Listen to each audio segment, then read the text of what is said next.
Hi hello friends, welcome to honey fitness and kitchen.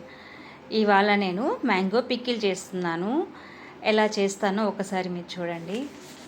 అంటే నాకు తెలిసిన స్టైల్లో చేస్తున్నాను ఫ్రెండ్స్, కానీ టేస్ట్ మాత్రం సూపర్గా వచ్చింది. నేను ఫస్ట్ ఏం చేశానంటే బాగా వాష్ చేసేసుకొని మ్యాంగోస్, అంటే నేను ఎక్కువ మ్యాంగోస్ తీసుకోలేదు ఫ్రెండ్స్, ఒక 10 మ్యాంగోస్ తీసుకున్నాను మీడియం సైజులో. 10 మ్యాంగోస్ బాగా వాష్ చేసుకొని బాగా డ్రై క్లాత్ మీద బాగా డ్రై చేసేసుకున్నాను, అంటే ఆరబెట్టేసుకొని బాగా తుడుచుకొని ఇలా కట్ చేసుకున్నాను. చిన్న చిన్న ముక్కలుగా కట్ చేసేసుకున్నాను. కట్ చేసుకున్న తర్వాత నాకు ఈ బౌల్ ఉంది కదా ఫ్రెండ్స్, ఆ బౌల్కి నేను సైజ్గా తీసుకున్నాను. అలా కొలతలుగా చేసుకుంటే పర్ఫెక్ట్గా వస్తుందని చెప్పేసి నేను కొలతలు చేసుకుంటున్నాను. చూడండి ఫ్రెండ్స్, నాకు ఇది 7 కప్పులు వచ్చింది. 7 కప్స్ వచ్చాయి. 7 కప్స్కి నేను కొలతలు తీసుకుంటున్నాను ఫ్రెండ్స్. అంటే ఆవకాయకి మనం మసాలా పెడతాం కదా, అంటే ఏవైతే ఆవు పొడి, మిర్చి పౌడర్ అన్నీ, సో అవి నేను మిర్చి పౌడర్ ఫ్రెండ్స్, పిక్కిలి మిర్చి పౌడర్ తీసుకున్నాను. చూడండి, మిర్చి పౌడర్ అంటే నార్మల్ మిర్చి పౌడర్ కాదు ఫ్రెండ్స్, పిక్కిలి అంటే మనం ఊరగాయ పెట్టుకుంటాం కదా, ఆ పౌడర్ తీసుకున్నాను ఫ్రెండ్స్. 7 కప్స్కి 1 కప్పు మిర్చి పౌడర్ తీసుకున్నాను. అండ్ 3/4 కప్పు వచ్చి ఆవు పొడి తీసుకున్నాను ఫ్రెండ్స్. ఆవాల పొడి అంటారు కదా, ఆవు పొడి, అది తీసుకున్నాను ఫ్రెండ్స్. అంటే 3/4 కప్పు, 1 కప్పు మిర్చి పౌడర్, 3/4 కప్పు వచ్చి ఆవు పొడి తీసుకున్నాను. నెక్స్ట్ ఇది మెంతులు అండ్ జీలకర్ర కొంచెం దోరగా వేయించేసేసుకొని మిక్సీ పట్టుకున్నాను అనమాట. అది నేను 1/2 కప్ తీసుకుంటున్నాను ఫ్రెండ్స్. చూడండి, 1/2 కప్ తీసుకున్నాను. అంటే 1 కప్పు మిర్చి, 3/4 కప్పు ఆవు పొడి, 1/2 కప్పు వచ్చి మెంతులు అండ్ జీలకర్ర పౌడర్, అండ్ ఇది గార్లిక్ పేస్ట్ ఫ్రెండ్స్, అది కచ్చాపచ్చగా కొట్టుకున్నాను అనమాట. అండ్ కొంచెం అంటే 1/4 కప్పు పసుపు పొడి కూడా వేసుకుంటున్నాను ఫ్రెండ్స్. అంటే కొంచెం మర్చిపోయాను, మళ్ళీ లాస్ట్లో వేసాను ఫ్రెండ్స్. ఇప్పుడు 1 కప్పు సాల్ట్ తీసుకుంటున్నాను ఫ్రెండ్స్. ఇది టాటా సాల్ట్, అంటే కొంచెం సాల్టీ ఎక్కువ ఉంటుంది, సో 1 కప్పు వేసేసుకుంటున్నాను.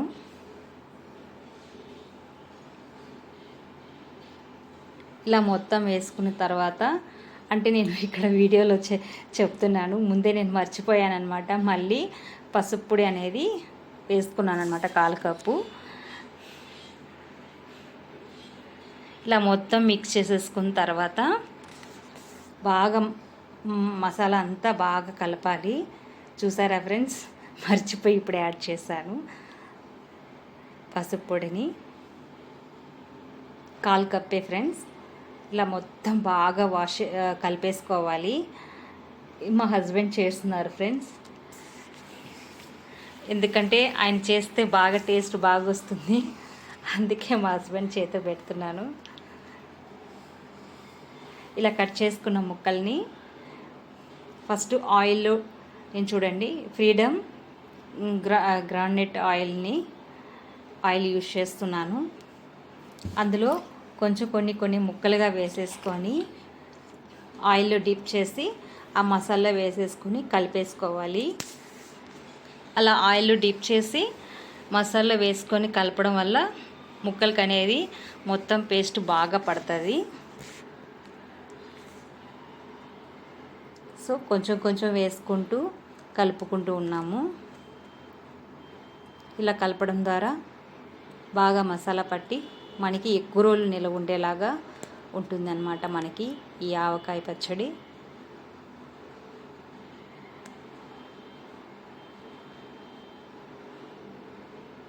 అంటే మాకు తెలిసిన స్టైల్లో చేస్తున్నాము. మీకు ఒకసారి ట్రై చేయండి ఫ్రెండ్స్, చాలా టేస్టీగా ఉంటుంది. నేను ఆల్రెడీ టేస్ట్ చేశాను. చూడండి, కొంచెం అలా వేసుకుంటూ కలుపుకుంటూ ఉండాలి.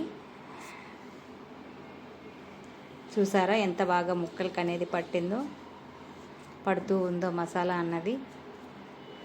మన ఆవు పొడి, మిర్చి పౌడర్ అన్నీ వేసుకున్నాం కదా, అలా మొత్తం కలిపేసుకోవాలి.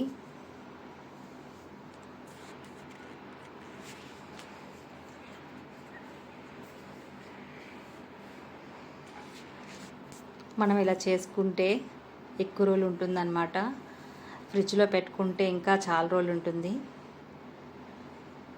ఫ్రిడ్జ్లో పెట్టుకోకపోయినా బయటైనా ఉంటుంది ఫ్రెండ్స్, ఎందుకంటే మనం ఎక్కడ వాటర్ అనేది తగలకుండా చేస్తున్నాం కాబట్టి ఎక్కువ రోజులు ఉంటుంది. ఇలా చూసారా, ఆయిల్ డిప్ చేసి మొత్తం మసాలా మొత్తం పట్టేలాగా కలిపేసుకుంటున్నాము.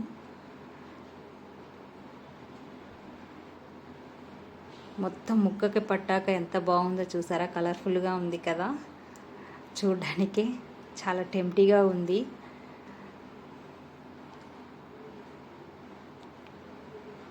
ఇలా కొంచెం నేను ఇప్పుడైతే జార్ లేదు ఫ్రెండ్స్, నాకు యాక్చువల్గా నేను ఒక ప్లాస్టిక్ డబ్బాలో స్టోర్ చేసేసుకుంటున్నాను.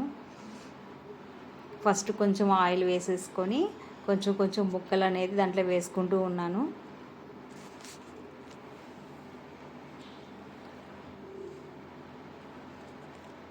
ఇలా మొత్తం ముక్కలకి అనేది మనం ఆయిల్ వేసేసుకొని మొత్తం కలిపేసేసుకొని, అంటే నేను ఇంకొక ప్లాస్టిక్ డబ్బా చేంజ్ చేశాను ఫ్రెండ్స్, ఎందుకంటే అది ఎక్కువైపోయింది, అంటే ఎక్కువైపోయి మిగిలిపోయింది. సో అందుకని నేను ఇంకొక డబ్బా తీసుకోవాల్సి వచ్చింది. సో తప్పుగా అనుకోకండి. ఇలా మొత్తం కలిపేసుకున్న తర్వాత బాగా ఆరబెట్టి తుడుచుకున్న ఒక ప్లాస్టిక్ డబ్బాలోకి మొత్తం తీసేసుకొని స్టోర్ చేసి పెట్టేసుకోవాలి. చూసారా, మనకి కలిపినప్పుడే మొత్తం మసాలా అంతా ముక్కకు అనేది చాలా వరకు దాంట్లో మొత్తం సెట్ అయిపోయింది. ఇలా మనం ఒక 3 days అలా ఉంచేసుకొని పక్కన పెట్టేసామంటే ఇంకా బాగా ఊరుతుంది ఫ్రెండ్స్. మనకి పక్కాగా రెడీ అవుతుంది 3 daysలో. అలా మనం మిగిలిన మసాలా కొద్దిగా రైస్ వేసుకొని తింటే సూపర్గా ఉంది ఫ్రెండ్స్. ప్లీజ్ ట్రై చేయండి.